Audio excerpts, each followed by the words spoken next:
Welcome to the 21 convention in Miami, Florida.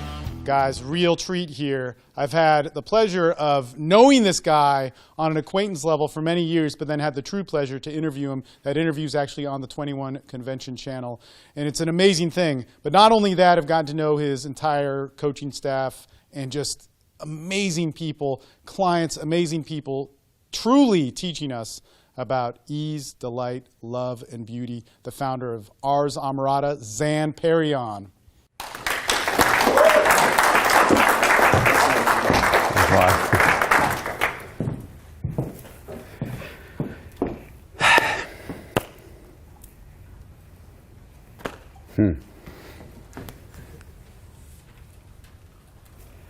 Let's have a talk.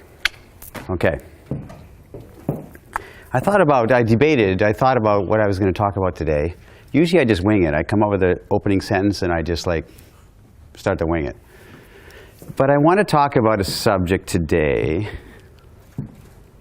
and I'll try and explore it in various ways. So if I ramble a bit and jump around, just bear with me. And the subject I want to talk about, which is strong on my mind and has been for many years, is the concept and the idea of us men being men. In other words, our sexual spirit and our masculine edge. The mystique we have as men, the beautiful God-given gift of our sexual desire, which in the West, which we're all a product of, is anathema. It's wrong. So I want to talk about that, and I'm going to explore it, and I'm going to think about things as I go that I've discovered over the years, and see if we can come to some kind of it's an energetic thing I'm going to talk about. So I've always been interested in the kind of man who women adore, and you know what I'm talking about. You guys know somebody in college or something that you knew that he wasn't very tall, he wasn't very good looking, he had no money, he was kind of a slob, but girls loved him. He always had girls around him.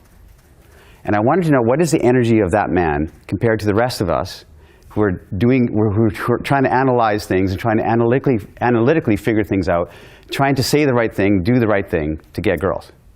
And this guy just just be yourself. I wanted to understand that. And I spent my entire life trying to understand that man and that energy. And why do they have a vibration that the rest of us do not have? And how can we have it for ourselves? Why do women encounter him and the next day she can't stop thinking about him? She's daydreaming, she's in her office and she's playing with her pencil and she's looking out the window, thinking about that guy. That's the only thing I think that has any merit and has any kind of, what's the only subject I want to talk about? And truly, I think it's the only subject we need. I really do. It's the only thing we need. We're a great generation of nice guys. We're charming, we learn how to talk, we're learning how to approach girls, we're learning how to be, to take a girl on a date. But there's no edge in us. There's no lower energy. These men have a vibration that moves down into the earth like this. It's a lowered center of gravity, and women can feel it. And they go they might not even be attracted to him, but they go, that guy. So this is what I've been trying to understand all my life for myself. And I wrote a book about it called The Alabaster Girl. And you guys all have a bookmark on your place in front of you. And I'll send you a free copy. I'll sign it and send it to you from Romania, where I live. If you go to the website, alabastergirl.com, I'll send you a copy. I'll sign it and send it to you. Put your email in there, or your mailing address, your snail mail address, and I'll send you a physical copy. So, the book I tried to write, it took me 10 years to write it. And I tried to capture in there what I've learned in my years. I'll say my story very quickly because I don't want to belabor this point. I grew up in the wilderness of northern Canada. I left home when I was 13. My education stopped at 13. I don't have any education beyond that except for self-education. And so I went into the wilderness and I helped a mountain man run his trap line. I wore moccasins on my feet, had a fur hat, had a knife on my side. And that was my background. And I was that from 13 years old till 18, 19. So my teenage years were not spent in a high school type situation, certainly not a college situation, where you learn your social graces, you learn the dynamic of men and women. That's your part of your social education. I didn't get it. So I came out of there into the cities of the world, and I liked girls. More than anything in my life, I liked girls. Crazy, huh? I dedicated my life to that subject. And so my 20s, remember this, my teens, I was like in the wilderness. My 20s, I did everything I could to try and understand women. And I tried and failed. There is no story, I promise you this, there's no story you have about being rejected or lost or confused or desiring somebody and they don't want you back that I don't have. I have embarrassing stories from my 20s. Massively embarrassing stories. But I stayed. I wanted to understand it. I wanted to understand women. So I spent my whole 20s trying to understand the concept of female energy and women and their relationship to me. Massively rejected across the board. And if something happened, I'd be like, what happened? How did I get lucky on this? I had no clue. No clue. Then about my 30s, because I remember, this is before anything like the seduction community. I'm an old guy, I'm 52. So this is before the internet. This is before there's any kind of instruction or boot camps or workshops or books on the subject at all. There's nothing. I read the memoirs of Casanova. That's all there was. So here I am in my 20s, and I was like so insecure and so lost. I would go to the bar by myself, and I would stand there like, I'm not going to approach a girl. I was too ashamed and too afraid. So I'd be like this. And I'd kind of like lean on the bar till 2 o'clock in the morning when the bar closed, hoping something would happen. I was massively insecure, and that was my 20s. My 30s then, I started to think, because I did my time. I did my 10,000 hours, if you know the concept of that. I did 10,000 hours trying to understand women. I did nothing else. I've had no other hobbies in my entire life. I want to know women. Like I play a bit of guitar, but that's because I want to meet girls. I remember I like the guys, I was in Vancouver, and some of the guys from work said, listen, we're going to go on, we have this fishing boat, we're going to go off the coast of Vancouver Island, we're going to cast nets into the sea and go out there for, Captain Ahab, and in 2 weeks we're going to go out there and fight the elements and grow beards, and yeah, I want to do that, yeah, wait, is there going to be girls out there? And I wouldn't go. If there's no girls, I'm not going to go. So that was my whole background. So in my 30s is when things started, the synapses started to fire. And I was like, wait a minute, you just said this to me, girl, and I heard this 100 times before, and it meant something, and I thought it meant this, but I think it means this. I started to get some understanding, homegrown. I had nobody to help me, nobody. So I wrote a book in my 40s. It took me from 40 to 50 years old. Alabaster Girl. It's everything I've ever learned. Everything I've learned in all those years is in that book. And it's like something vomited out of my system. I had to get it out. So read it, and if you read it, send me a message if you read the comments and thoughts about it. It really is my life work. Well, my next book too. But anyway, so that's my truncated story.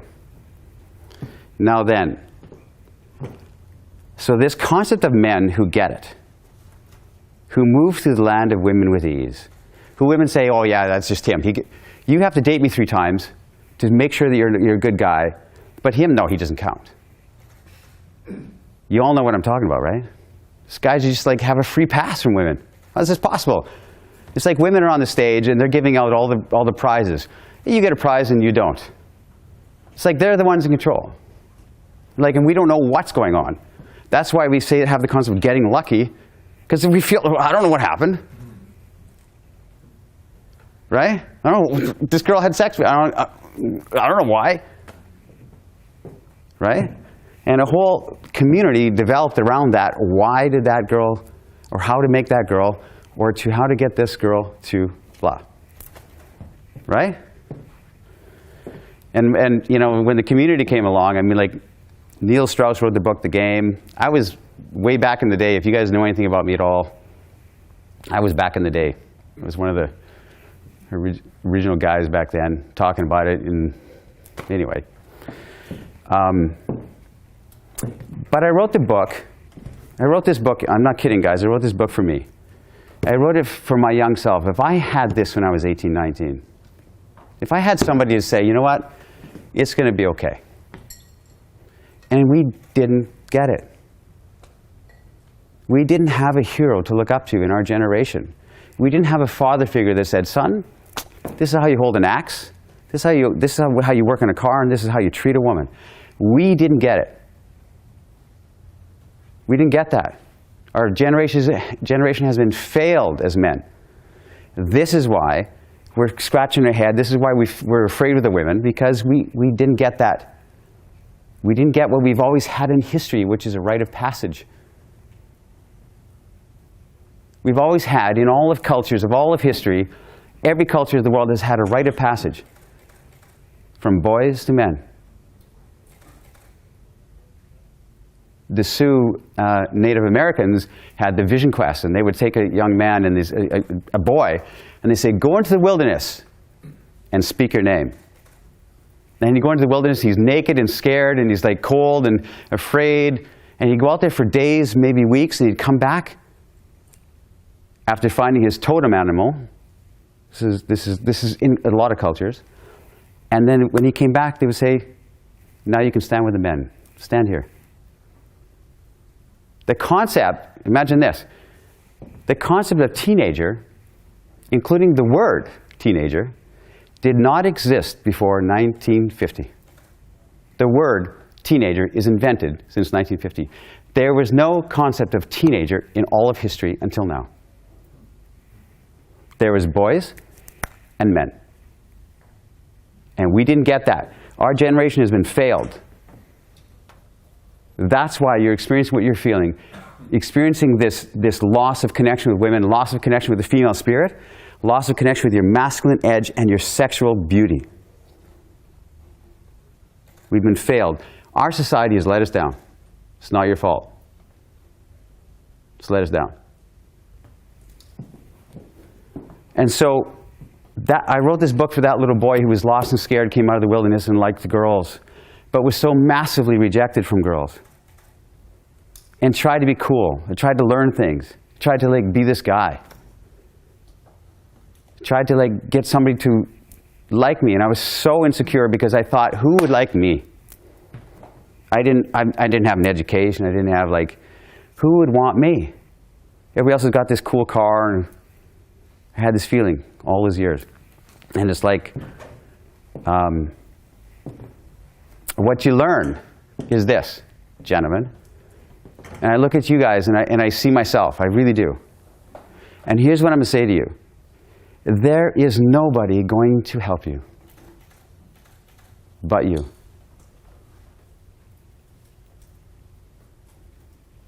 You look in the mirror, and this is what you do now. You look in the mirror and say, you suck. You know, you tried to talk to that girl last night, and she's like, you weren't funny enough, and you suck. You're not good enough. And that has got to change. That story has got to change. And it's a simple matter of choosing it, gentlemen. All you have to do is listen, because your father's not there to tell you it's going to be okay, son. Here's how you be strong. We have no heroes anymore. Our heroes are 18-year-old rap stars. I want to be like that guy who has no clue either. This celebrity culture. So your whole thing from now on, and I mean this very sincerely, is it's up to you to look yourself in the mirror, look yourself in the eye and say, I've got you. It's going to be okay. You have to raise yourself because nobody's going to do it. Nobody's going to do it for you.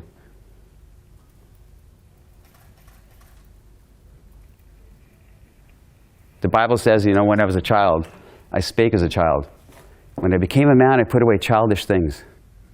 And it's that critical and that deep and that absolute that has to happen. We're a generation of boys who are trying to date girls who are Tinder swiping. We're a generation of boys who used to play with PlayStation when we were boys. We play PlayStation now, but now we're having fun. We're not having fun anymore. You see? And I'm saying it strong, and I hope you get it strong, and I hope you feel the energy of what I'm saying, because it's to me. It's to myself. I wish I would have had a message, but there's no message for men that's real. This is fundamental. It goes to the core of who we are as men, which is lost in this day and age. An interesting thing happened in the last 30 years. 30-ish years, I don't know. And that is this. For all of history, men, which I see here in the audience, had the concept of duty. You had the duty to your country, duty to your family, duty to your community, duty to your fellow man, duty to your brothers. You had the concept of duty. We had that in our soul, in our system, in our culture, right? The concept of duty. It has been replaced today by the concept of rights. I have the right to do this, and I have the right to not have, and we have this generation that has been protected with their little bike helmets, who grew up and are offended in our universities and offended by everything, and we're little snowflakes. Something's wrong. Something has gone wrong. We're this generation of like fragile beings who need protection. We want everything to protect us because I might be offended. The universities in the West used to teach intellectual pursuits. Now, instead of intellectual education, it's an emotional education. Everything's dedicated to like teach them how to be offended and to take offense. And it's wrong. I'll stand up and I'll say it. And that's, gentlemen, who we are and who you're dating. You see? That what we're missing as our generation is this conviction of men. This desire to imagine this. Our sentences go up at the end. We ask a girl, we say to a girl, hey, listen, it was nice talking to you. Would you like to go for coffee sometime? Oh, I have a boyfriend. Oh, I'm sorry, I didn't know you had a boyfriend. I didn't mean anything by it. In other words, we flinch. We don't say statements anymore. I'm not talking about anything practical, but here's something practical for you. Stop saying questions to women. Start shifting that into statements. By that I mean, imagine you said to this girl, it was nice talking to you. Would you like to get coffee sometime? That sounds like a great thing of reaching out and talking to women, right? Sounds good. But if you change it into a statement, instead of saying, hey, it was nice talking to you. Would you like to have coffee sometime? You say this. It was nice talking to you. I would like to have coffee with you sometime. Or we should have coffee sometime. Or we should go Thursday night. What are you doing? Let's cancel your plans. If you change these queries into statements, subtly what happens in you is something shifts into an energetic leadership role, and she can feel it. Statements instead of questions. Hey, I would like to have coffee. It would be great. That's a great way of saying it. Make sense? A little bit of like a micro adjustment compared to the microaggressions and triggering that we have in our modern society, which you guys all know. You're all aware of that. Our convictions, we don't draw the line in the sand anymore. We say, listen, to women or to men or to anything, thus far shalt thou go and no further. We're a generation of beige, asexual men. We're closet heterosexuals. Right? Time to come out of the closet. And I'll tell you, like, I'm coming out here strong, guys, because you know what? It's the fight of your lives. I hope you feel the energy of it, because it is that important. It is the fight of your lives. We say we want change, but we don't really. Right? You say you want a girlfriend? No, you don't really. Because you know why? It's easier to complain to yourself and say I'm not good enough than it is to go out there and actually meet women. There's entire programs and webinars and seminars devoted to this concept of approach anxiety, or the fear of rejection. I have the fear of rejection. I don't want to talk about it. I have fear of rejection. Because what if she has a boyfriend, right? The fear of rejection. But you know what is even stronger, I think, for men in this generation? The fear of success. Because what if she likes you? What if you went up there and you said, hey, I like you, you're pretty and I like you. What if she likes you? Now, you have to be interesting and dynamic and stop playing World of Warcraft on the weekends and hang out with a girl. So you sabotage yourself. I don't do that. So like the fear of success is just as strong, or maybe more strong, than the fear of failure. Because you're used to your security blanket that's cold and moldy and wet and holding you down, but you're used to it. To throw it off is scary. It's scary. Your comfort zone is you see? We're afraid of that. Fear of success.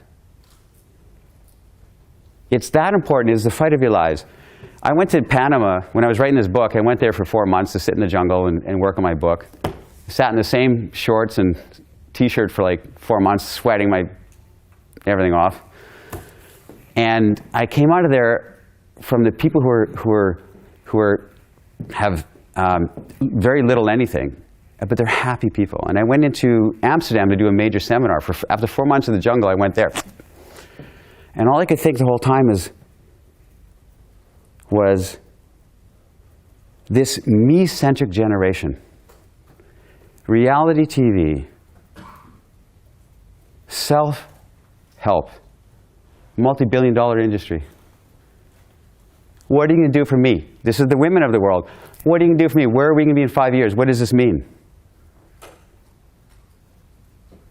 It's all me. We're navel-gazing. We're centered on ourselves. There's no sense of communion with brothers and sisters, and there's no communion anymore at all. Even though we think we're on Facebook, and we're not. There's no sense of connection. And you can feel it. You feel it everywhere. There's no sense of gathering and brothers in arms and any of this kind of stuff. And me-centric generation, we're overladen with if you watch a lot of porn, which probably a lot of guys in the audience do, you turn it off at the end, and what do you see reflected in the screen? You. Just you. And that hurts. That hurts. You feel it right here. It's just you there. That's it. This is where our failing is. This is my crusade. So I wrote a book for my young self. So if I only had those answers then, when I was being insecure and not sincere and manipulative and trying to be this cool guy, if only I had this. So the question to ask yourself, gentlemen, a big question, a fundamental question, which is the question of my next book, is this. What exists because of you? What a thought, huh? What a thought. What exists? Do you feel the energy of that? Everything else is small. Girl doesn't text you back, that's small. What exists because of you? So my whole thing that I've been trying to understand and trying to talk about is the polarity which we've lost in this world of men being men and women being women. The masculine edge of the masculine spirit of men is a thrusting nature. It's a penetrative energy. We can't penetrate our women. We can't penetrate our lives. We can't penetrate our businesses. We're like, oh, we're apologetic. It's okay. It's good enough. We're beige. We can't penetrate anymore. And I'll say this, it's politically incorrect. And I'll get slammed for it, and I don't care. The energy of women is a receiving energy. To receive that penetration, to receive that masculine energy into the feminine spirit, and to rebirth it, to give it rebirth. The true feminine spirit, which is gone from the earth, just like the true masculine spirit is gone from the earth. The true feminine spirit is a regenerative, life-giving energy. And if you have, and I know you have, if you've ever been in the presence of a woman that has just even 10% of that beautiful feminine grace, you'll never forget her till the day you die. Am I right? Some woman that was just kind and gave you of her generous feminine spirit breaks your heart. It breaks your heart. If you make love to a beautiful woman that is way out of your league, quote unquote, who's a beautiful, generous energy of receiving your masculine spirit and giving you the rebirth that we crave. If you're in bed with that woman and she gives you that energy, you almost cry. It breaks your heart. And it's rare as a tiger lily. It's rare. It's a rare spirit. When you make love to a beautiful woman, imagine this, guys, all is forgiven. All the rejections you had, all the mistakes you made talking to women, all the mess-ups you made when you thought, it's all forgiven. Everything's forgiven. You reset. That's, like I said, it's politically incorrect. I'll say it. You know, like if I worked at if I was a professor, I'd lose my tenure. If I was working in a media or something, I'd lose my job. I can't, so I'll say it. This is the receiving role of women. And there's countless women out there trying to restore that balance too, believe me. You hear all this strong feminist, bitchy agenda, and you hear all the strong men beating their chests, painting their faces, take back the power from women. That's 20% of the voices, guys. 80% is the silent majority of men and women who really want restoration, want a beautiful balance again, of polarity of men and women, of this beautiful magnetic energy that attracts. We don't have that. We have sameness. We are all born under this so-called second wave equality movement. And the goal of the equality movement was equality. And we didn't get it. 60 years later, we still don't have equality. We have sameness. Men are more like women, women are more like men. And there's no attraction in that at all. We go to our offices, and you have to be eyes front. If you comment, hey, I like you, hey, you look nice today, sexual harassment. You can't even say that. You offended me, and I have protection powers to take a dump on you because of that. Right? So we have to be asexual underneath the fluorescent lights in our offices, asexual, eyes front, everyone has no gender, and then you're supposed to turn it on the weekend when you go out? There you go. That's our problem. You can't.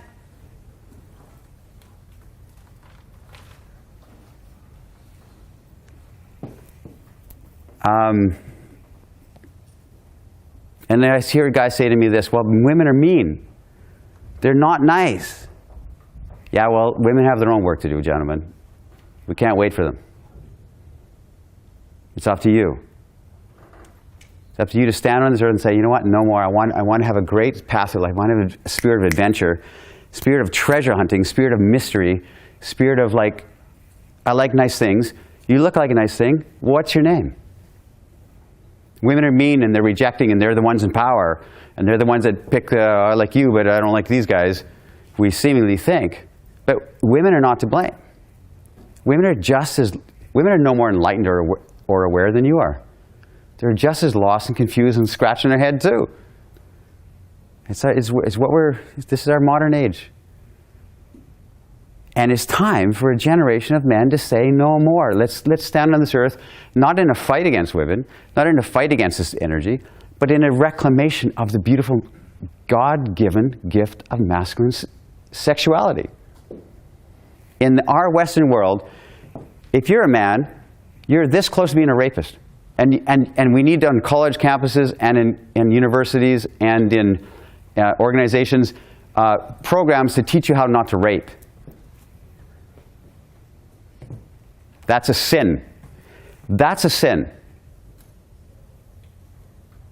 Fight it with everything you've got, because that's a sin. That's wrong. If you go near a playground, you're a pedophile. That's you pedophiles. I can see pedophile eyes here everywhere. You see that? That's wrong. I don't buy it. I'll fight against it. I don't care who says anything about me. I don't care. It's a fight of our lives. But it's not a fight against women. Remember that. Women are lost too. Women have been sold a bill of goods too. Women have been taught the wrong things. It's not a fight against that.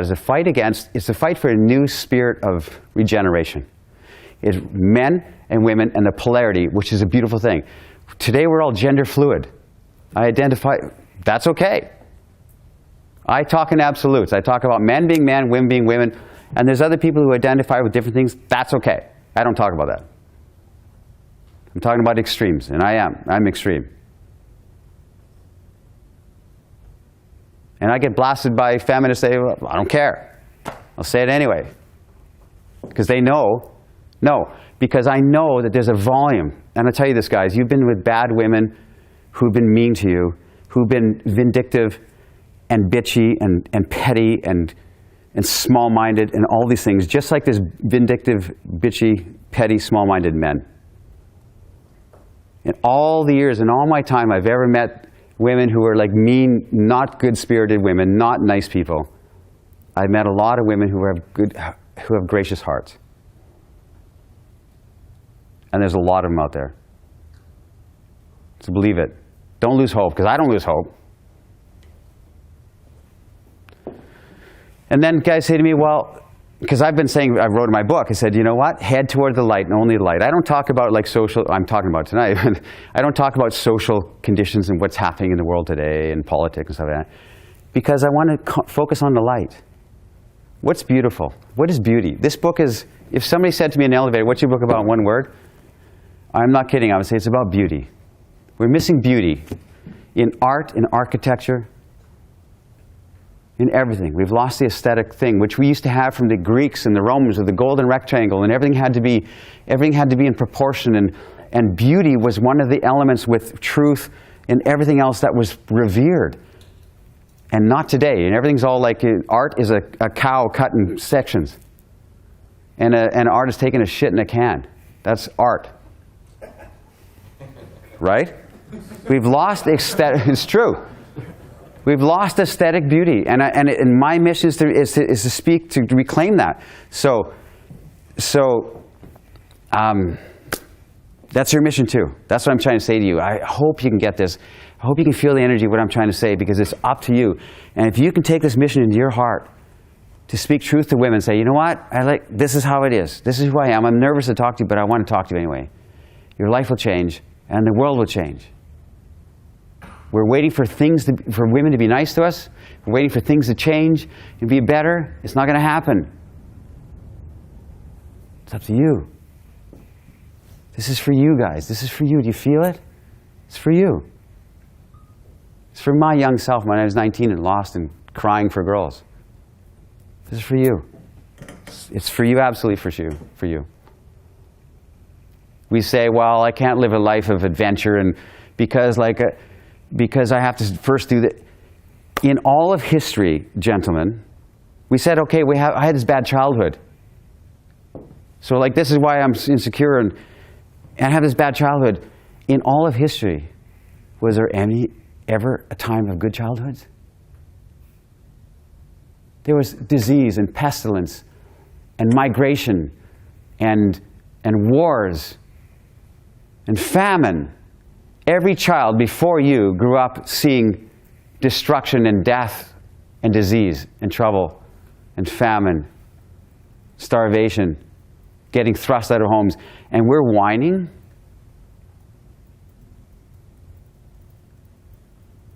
There has never been happy children, happy childhoods, ever. There's been trauma in all childhoods. And we have to resolve our childhood? I don't think so. have to go to therapy to resolve your childhood? No, you don't. You're abused, you're abandoned. We all were, gentlemen. In all of history. We stand on the earth and say, no more, no more. It's your job. Nobody's going to do it. Nobody's going to give you that lift up. Here's what you do. You look in the mirror. Instead of saying, you suck, you're not good for anything, nobody will ever love you, you look in the mirror and you say this. Say this is your new thing that you call yourself from now on. I'm a student of life. If you can call yourself a student of life from this day forward to the day you die, you can do no wrong. If you talk to a girl last night and she's like, and you go home and instead of saying, you know what, you suck, you should have been more funny, you should have been more, you can say, hey, at least I'm a student of life. Were you sincere when you talked to that girl last night? Were your heart sincere? Were you trying to be nice and trying to be interesting and trying to be funny, right? You were sincere. And she's shutting you down and being bitchy to you. You can go home and say, at least I'm a student of life. At least I showed up. Now, if you're sincere, you can do no wrong. You did nothing to beat yourself up about. You showed up. You showed up as a man. Hey, at least I like nice girls. I'm trying to see if you're a nice girl. I get it that you're not. That's okay too. I will move my energy somewhere else.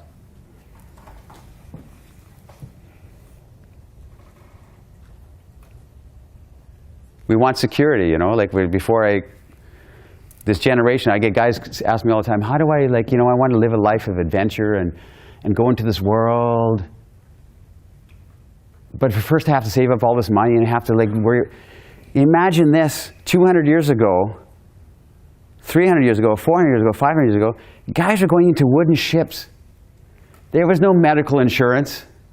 They didn't have savings. Going into whatever.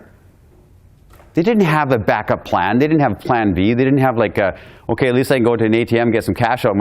Call my parents if I get in trouble. It's strong, guys. I hope you can feel what I'm trying to say because I wish I had it. It's a message to me. I promise you that. This is why women will go have sex with you. Because they're horny and you smell nice and there's nobody else, and she's ovulating. She'll have sex with you, but she doesn't think, is she thinking about you the next day? The question I asked myself when I was young, I thought, this popped into my mind and it shocked me and it broke my heart and made me cry, which is this. There's only one woman here. Hello, dear. Sorry. There's only one woman here, but I'll say this. Every woman is thinking about somebody. Imagine that. My question I asked myself when I was young, I looked in the mirror and I said, because it hit me hard, I said, wait a minute, have you ever been a woman's fantasy? If not, why not? She's thinking about somebody. When she's in the shower, she's in her bed, she's daydreaming out the window, she's excited about somebody, she's fantasizing about some guy. I said this to me, is it you? Has it ever been you? Ask yourself that question. Is there a woman out there in this world right now who's fantasizing about you as she's laying in bed? She's having a sexual fantasy about you? If not, why not? Because they're thinking about somebody. This is the energy we have to fight for. This is where we're going. And this is the only place to go. And I believe in it 100%. And I believe in it for you 100%. I really do. Security, we want this, we have one assurance is, if you want security, go out here in Miami and kill somebody. You'll have maximum security. You'll have every meal covered, right? You have security. You want security? There you go. Tennessee Williams said, security is a kind of death. If you have the impulse and the energy and the thought process and the gut is saying, I can't do this job anymore, I have to go and fight for something else, you have to follow with all your heart. No matter Don't worry about money. Money will follow you. Don't wait to have savings. That'll find. If you go, it's going to find you. You think, well, if I go out and follow my dreams, I'll be living under a bridge and sleeping in a cardboard box and pushing a shopping cart. But I tell you this. The guy told this to me like years ago, and it's true. Nobody who's living under a bridge, pushing a shopping cart, and sleeping in a cardboard box is there because he followed his dreams. Nobody. I saw an interview with Morgan Freeman, and he said, when I was Morgan Freeman, a revered actor, an actor's actor, and when he was young, he said, you know what, the acting wasn't working, and I tried, and I couldn't get any jobs, and I was so broke and so hungry. I was living in my car, and I said, I have to quit acting. But he said, I kept going, kept going, and he said, the lesson I learned, because I kept going, was this. If you keep going, he said this, if you step your foot into nothing, your foot will always hit something. And he said this, which is remarkable. Remember what I'm about to say. He said this. What I learned is if you continue with beyond the point of hope and beyond the point of redemption, beyond the point of any possibility of continuance, if you keep going, whatever it is, somebody will come into your life and give you the next step. Not something, somebody will arrive in your life, give you the next step. That's the way it works. The way it works. Absolutely, it works that way. So, like, I'll say this. I'll take questions at the end, but I've got 30 minutes left. I know I'm talking very philosophical, but I hope you guys get the energy and I hope you can feel what I'm trying to say, because I mean it with all my heart. I really do. There's nothing else you need to know. There's nothing else you need to know. All the techniques and all this, like talk to this girl, stand with your shoulders like this, and like go like this, and none of it matters. If you're heading into the size of your life, the size of your problems is the size of your life. Imagine that. If your problem is, how do I get this girl to text me back? What do I do? Or how do I pay my phone bill? That's as large as your life is going to get. If your problem is, how do I get some clean water into this village in Africa? That's a lot. Your life is a lot bigger. Things like the girl not texting you back and your phone bill, that doesn't matter. Take care of itself. The size of your problem is the size of your life. So, I'll say a little bit of a metaphor, and I hope you guys get it, because what I tried to capture in here, and it's so powerful, I tried to write about the energy of men who women adore. They get a free pass. I tried to write about it. What do they have? What is the qualities that they have? What is the spirit that they have? And you know, if you start from here, which is the center of gravity as a man here, I don't know anything about chakras, but if you do, imagine your center, whatever, chest, heart chakra. You start from an energy force from here as a man, okay? This is incredibly important. You start from here like this. Your energy as a man moves out into the world from here. And it goes up and out. It goes like this. And it's a beautiful masculine energy. This is you being charming, being humorous, being inviting, being gracious. This is you saying, would you like some more wine? This is you saying, hey, can I get your coat for you? This is you telling a joke. And this is you, hey guys, nice to meet you. This is a great, beautiful, upper energy, masculine beauty. Charm, empathy, sympathy, humor, all these beautiful qualities of man. Comes from here and moves out into the world. Imagine you're on a job interview. Everything about you is high. You're sitting across the table from the interview. Yes, I did this. And even your eye contact is high. You can feel it, right? You're like lifting, you're straight up as an arrow like this, and you're like, yes, and yeah. And then I did this, and yeah. And everything is high energy, and it's a beautiful energy. It's a beautiful masculine energy. And it's needed. Okay? Now imagine from the same center of gravity here, your same heart, or originating place, there's an equal counterbalancing energy that is necessary to be a man. This is an energy that goes down and out into the world. It's low on the floor. It vibrates. Has a vibration. Everything about it is lower. Your voice is lower, everything's lower. This is your sexual desire, which in the West is a bad thing. Toxic. You rapist. Right? This is you wanting to bend the world over. This is you seeing a heart-shaped ass and say, I like this. I like that. That's your, and I tell you this, it's given to you by God. You fail, God, women, men, society, everything, when you block off that energy, which we all do. Our Western society has been taught, eyes front, respectful, don't have any kind of this sexual energy at all, and it's wrong. It's wrong. Your sexual energy that moves onto it's kind of like bass that flows on the floor, boom, boom, boom, and women can feel it. They can feel it when they're in the energy of a man who has that sexual vibration that floats on the floor. But here's the key, and here's the key. You need both. Both energies. If you're only this upper energy guy, which all the dating advice out there, all the mainstream media, how to be more humorous, how to take Toastmasters, how to tell a joke, how to be more storytelling, how to be more interesting, how to be take a girl on a date, is all of the instruction for men is how to be more of this nice guy upper energy. If you're only upper energy, when you say to a girl, hey, I like you, would you like to go for coffee? And she says, I have a boyfriend. You're top heavy and you fall over. You flinch. Oh, I didn't mean anything by it. You didn't mean anything by it? I have a boyfriend.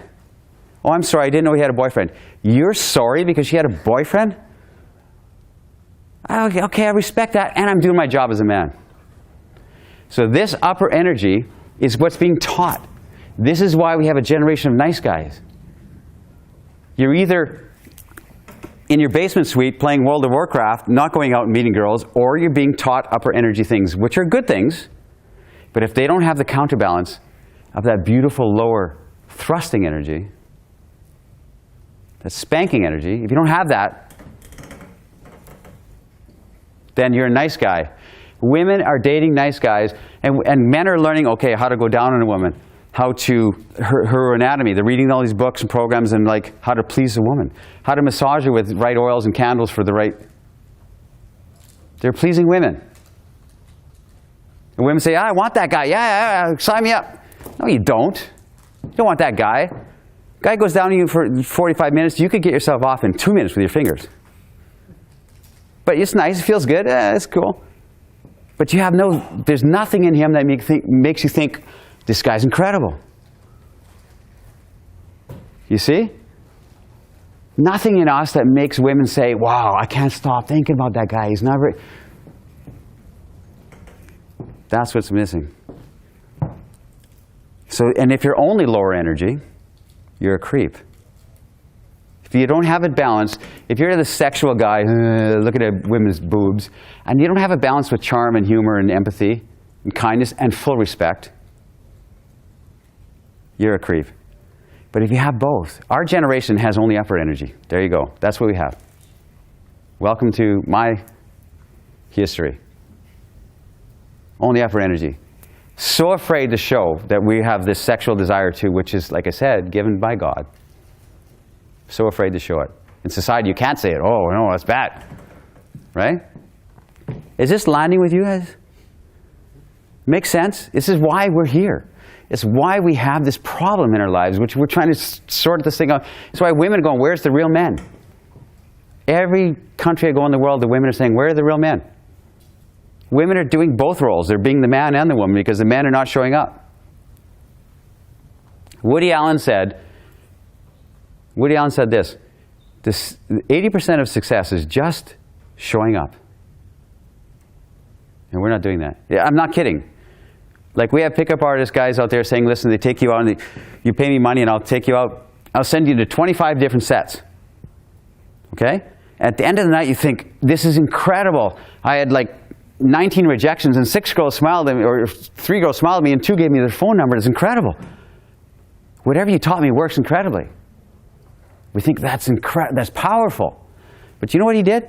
He took you out of your basement suite and he fired you into the land of women for the first time maybe in your life. If you did it yourself, if you went out there and said, I'm going to talk to 25 girls tonight. What's today? Saturday? Friday. If you went out tonight and said, I'm going to go up to 25 girls and say, hi, I'm Zan. That's all I know. And you look cute. I want to say hi. If you did it 25 times, you're going to get 19 girls say, flick, flick, lint. Right? You're going to get that. But you're also going to get girls go, oh, that's nice to meet you. And you're going to get girls say, well, I like you. It's the way it works. But we don't do it because we think we're not good enough. Showing up, that's it. If you went up, and women have told me this over the years, if you went up to women and say, listen, I'm really nervous to talk to you because you're beautiful to me, but I want to say hi. What's your name? You know how many women have told me, that's endearing to me? They don't care if you're nervous. They care if you have a hidden agenda, you're trying to be cool. They don't care about an agenda, they care about a hidden agenda. You see? So this upper and lower energy, guys, does that make sense? It's like a tree that has foliage and birds and flowers. And it's a great masculine energy, and you need to learn more of that. That's good. Toastmasters, learn how to be more funny and stuff like that. But if it isn't counterbalanced with the roots that go down low, which is your dark forest, your mystique, your desire to bend the world over. If women can't feel that from you, if women can't feel, listen, you're cute, and your girlfriend's cute, and I like you, and I would like to know your names, and I would like to meet you again, and if you come near me, I'm going to bend you over, that's true, and you're going to like it. If they can't feel that, you're a nice guy. They need to feel that energy, that they need to feel, I'll say this, and it's not politically correct, this on camera is true, but take the context of what I'm saying, the whole thing. If they can't feel your danger, the dangerous part of you, they'll let you go down on them. They'll date you, but they don't lust after you. Do you understand what I'm saying? They don't think about you like speaking Chinese when you're in their head. And that's the only place to go. So all the things like we say, well, listen, I'm going to talk to this girl, and I'm going to say this. I'm going to put my shoulders like this, and then I'm going to turn away like this, and I'll go back. All that is an approximation of like a real man saying, you know what, I'm nervous, but I want to come say hi to you, and what's your name, what's your friend's name? And I like you, and I don't know why. We compliment a girl on her eyes, or her hair. Oh, you have such beautiful blah, blah, blah, blah. This nice guy, right? And then we learn, you can't do that. You can't compliment because it's too needy.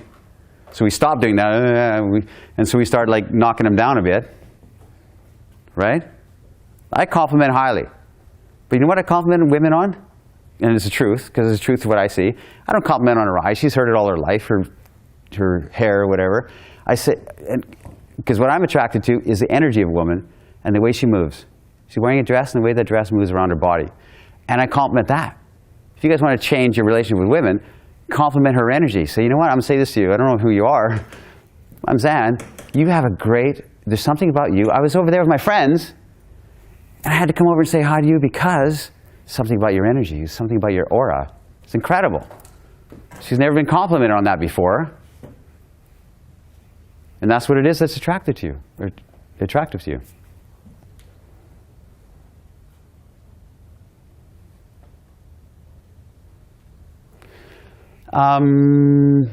I'll say this last thing, and then I can take a couple questions. I got a few minutes. I said I started out my life to try and understand the energy of men who women adore. Men who have women in their lives all the time. Women take care of them. They love them, right? You know what it is, the number one? Well, it's complex, but I'll try and sum it into a little simple thing.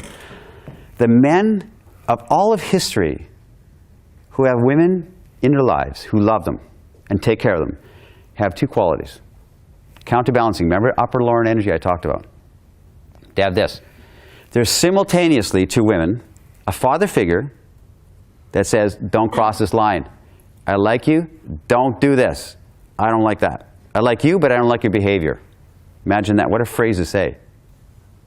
What a phrase to say to a beautiful woman. You know, I'm going to say this to you. I like you, and I don't like this behavior. I don't like it, but I like you. Powerful. So there's a father figure that says to put her in her place. Don't cross this line because this is the way I want it to be, my dear. It's kind. It's gentle. It's invitational. It's sweet. You're not like, oh, I don't like this when you blah, blah, blah, blah, blah. It's none of that kind of energy. It's like, listen, baby, listen. I like you. I don't like this behavior. Don't do it again. Look at my eyes. Don't do it again. That father figure saying, no, don't do it. No, I don't like it. Powerful men that have women in their lives have that spirit. At the same time, they have the spirit of these little boys who are lost. And it calls to the life-giving mother essence of women, which they have. I don't care what modern society and media says, they have it. In other words, there's a little boy caught in a cookie jar like this, and mother walks in, and he's standing on the stool like this, and she goes, what are you doing? And he goes, okay, well, you're so cute, you can have a cookie. In other words, the strongest men with women are men who say, don't cross this line, I don't like it, I don't like that behavior.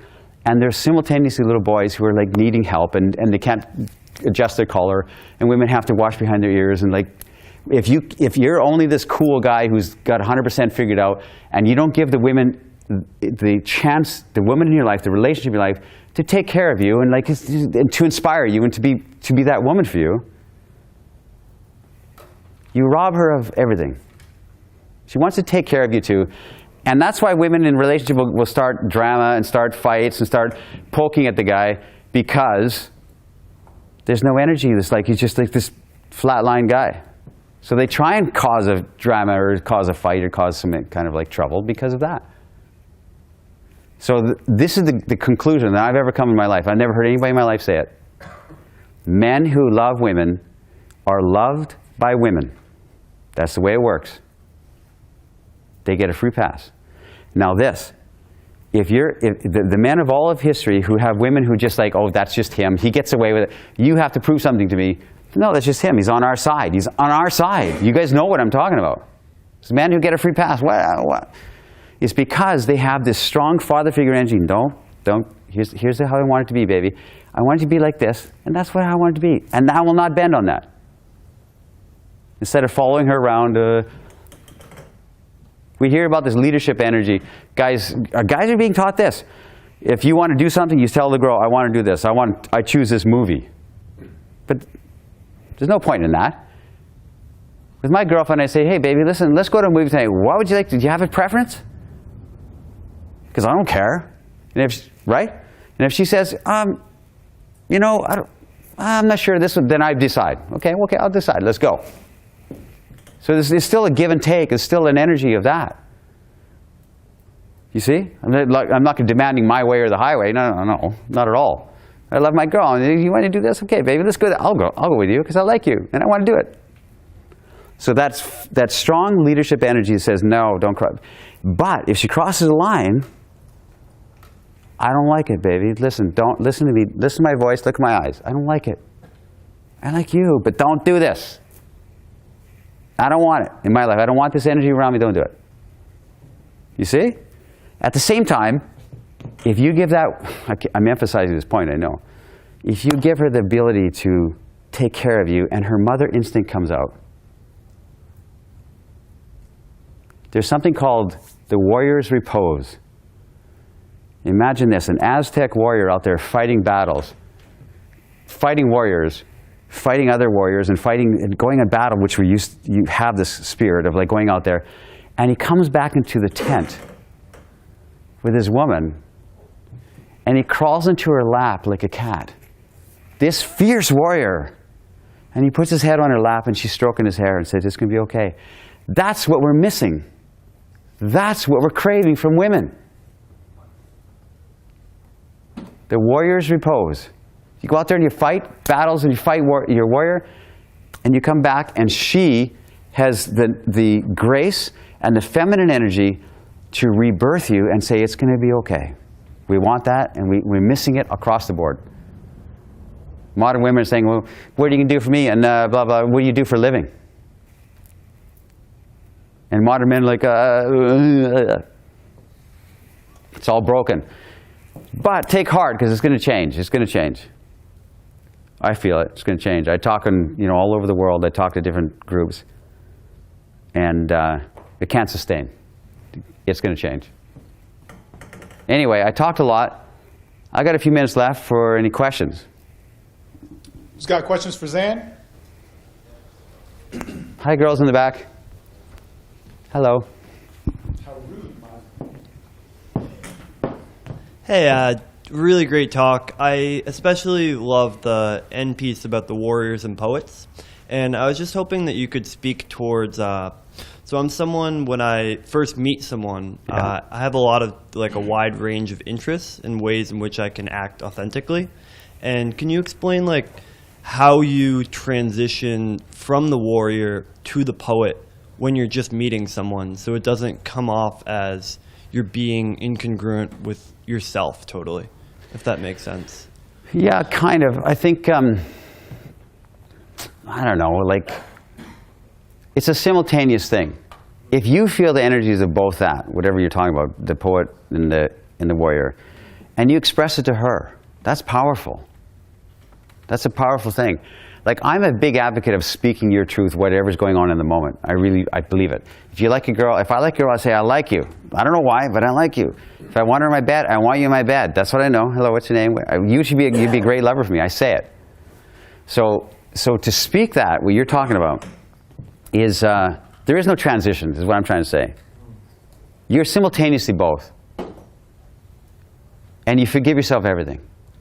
All seeming mistakes. And I think that's a powerful takeaway I hope you guys get. You forgive yourself every seeming mistake, because we think we're not good enough, but we're more than good enough. And I'm not kidding about that, guys. I am not kidding about that. I hope you get that. I hope you really receive that. Any other questions? No?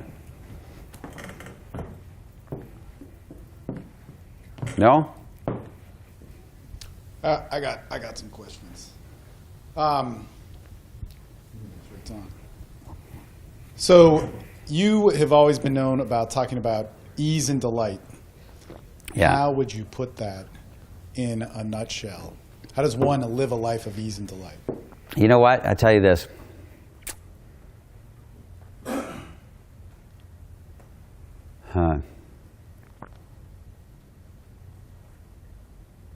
I guess it goes back maybe to the Stoics, who talked about, no, it goes back to the book of Ecclesiastes. There's nothing new under the sun. All is vanity, says the preacher. King Solomon went out there and found he had 500 concubines and 300 wives. He had riches above all the riches. He had wisdom above wisdom. And he writes the book, the Ecclesiastes, which is, I sought all of this in this world, and all is vanity. By that it means none of it matters. The sun rises on the rich and the poor, the good and the bad. Imagine this. Mark Twain said this. When you die, they memorialize you for an hour and forget you forever. When you die, everything, all your possessions are going to disappear like the wind. And here's the truth. Nobody's going to remember you. That's the truth. What a shocking thought. When I look at it, I'm from Canada, so I grew up in the wilderness with no sense of history, with no old buildings. The people in Europe have all this history that they grew up in, and they take it for granted. And when I see a portrait, I see a photo of a woman from 1880. She's smiling like this with a glass of wine, looking at a black and white photo of this woman. I'm thinking, she's young and pretty, she's probably 21 years old. And she's 100% forgotten today. Gone. And that shocks my mind. How is that possible that all she dreamed and all she loved and everything she tried to create things and stuff like that, and it's all gone and forgotten. In other words, whatever you're in your head about, whatever you're like trying to micromanage, means nothing. It absolutely, it means nothing. This is it. This is your last life. This is it. We're waiting for something else to happen. We're waiting for women to be nice finally. It's not going to happen. We're waiting. If not now, then when?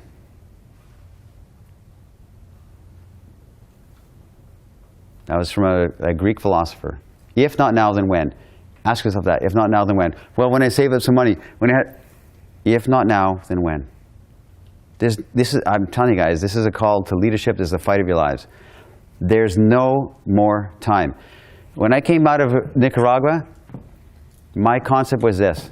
And I wrote this phrase. It's in my book, and you're going to see it in my book because it affected me greatly. It's this. Every great life has had a great renunciation. Every great life, I'll say that again. Every great life has had a great renunciation. We're this self-help generation. Everybody here has got self-help books sitting on their shelf. You've got programs you've signed up to try and understand something about yourself. And it's not necessary to read the book. It's enough that I bought it and it's sitting on the shelf. I got the answer right there, yeah. Right? We buy these books, we don't read them because, but there's the answer right there. And when we read that book, we read the next one, and we read the next one, we go to the next program, the next weekend conference, we go to all these conferences, we do all this kind of stuff. Chasing that. But I'm telling you, that is not enough. That is not enough. I said it earlier, if it's going to take everything you've got and more. If you want to have a life, if you want women to look at you like, who's this guy? Go into the wind and speak your name, like I said earlier. Go climb a mountain and don't tell a soul that you did it. Go into the world and hang around your heroes. Go seek them out. Say, well, I want to learn something. I want to fight for something. That's where you go. That's the power. It's that important. Every great life has had a great renunciation. What does that mean, renunciation? To renounce things in your life that keep you small. That means your parents' expectations, the college education. Well, I took this education. I should continue with computer science, even though I don't like it.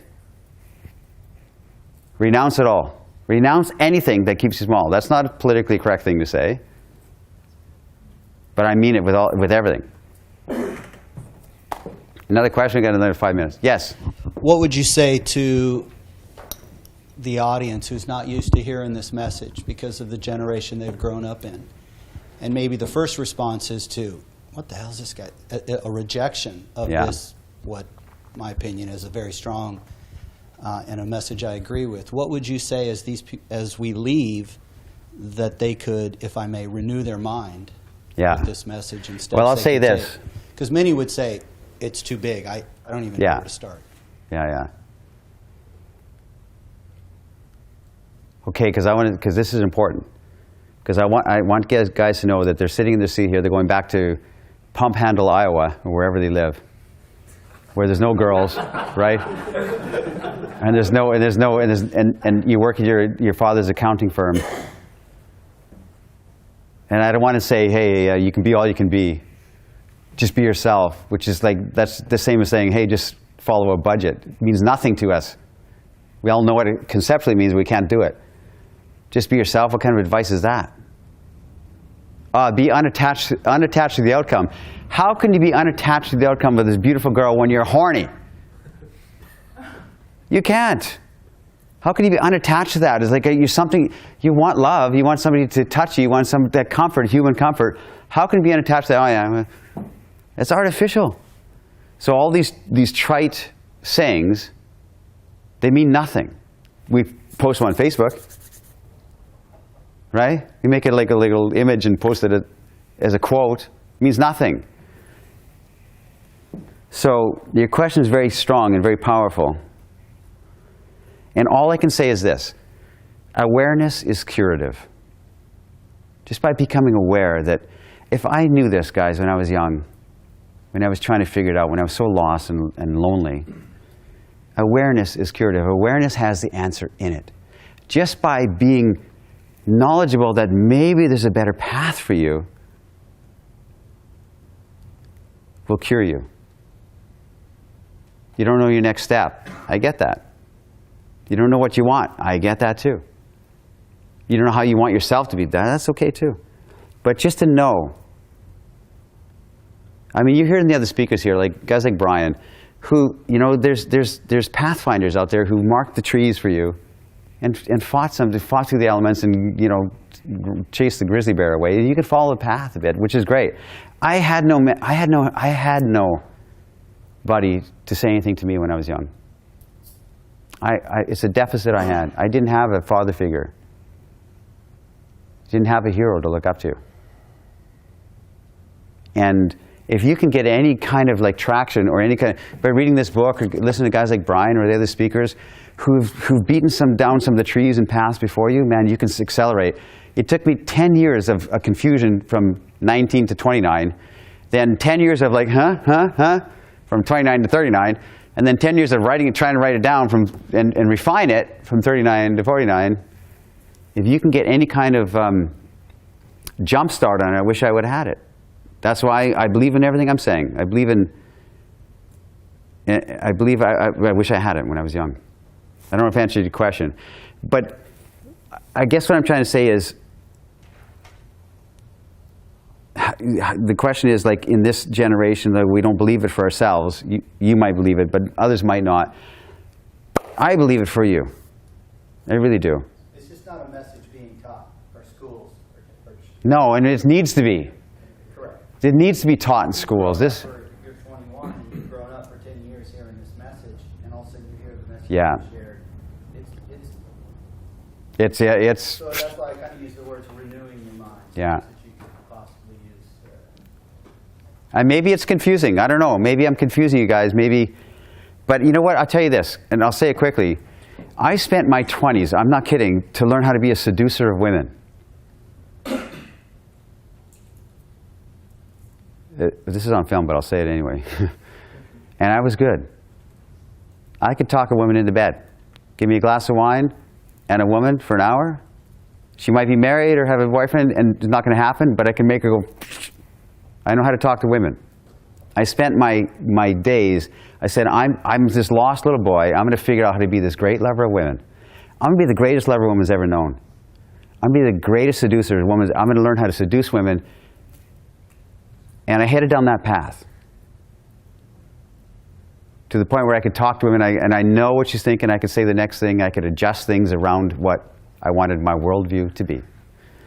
And what you learn over the years is the greatest essence of seduction and the greatest attraction quotient you have is to be authentic. And simplicity to me is incredible these days. I don't weave words. I wrote a book. I'm a wordsmith. I love words. My book's very poetic. I like this kind of like, but I don't weave words when I talk to women. I say it simply. I lay it down. Everything I say to a woman is like a tennis ball I hit on her side of the court. Boom. You can do whatever you want with it, dear. I say to her, I like you. I want to see you again. That's all I know. Boom. She can pick up the ball and walk off the court. She can take off.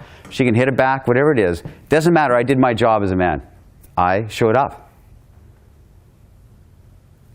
So for me, it's like, did I do my job as a man?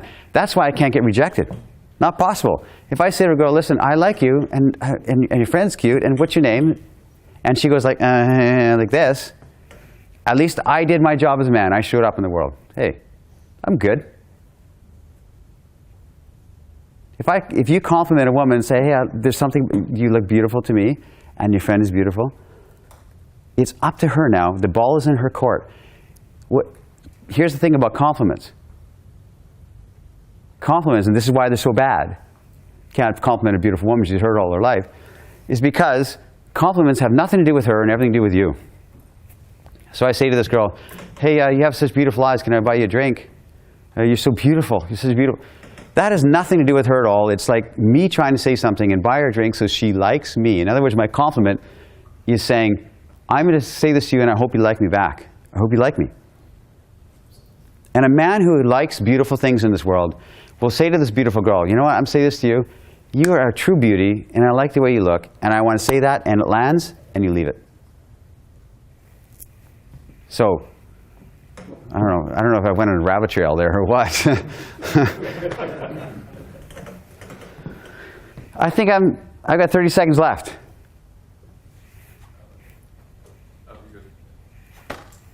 All right, guys. Thank you very much, Sam Perrion.